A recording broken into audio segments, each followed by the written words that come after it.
In this video, we will be showing you how to test how your belt is running after installing a new belt on a brush mulcher with an idler belt tensioner setup. We will go ahead and run the unit right away for about 5 seconds. Then check which side the belt ran to.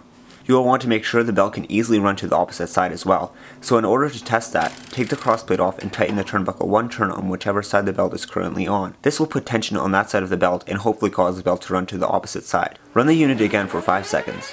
If the belt ran over to the opposite side, that means that the belt isn't running too hard against the pulleys. To make sure, tighten the other turnbuckle one turn on whichever side the belt is currently on, and if the belt comes back over easily after running it again, all should be good.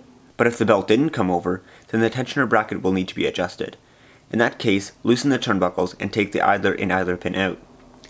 Using a steel bar, insert it into both bracket holes and bend it accordingly. If you want the belt to run to the back, then you will want to bend the front of the bracket towards the belt and the back of the bracket away from the belt, and the opposite if you want the belt to run to the front.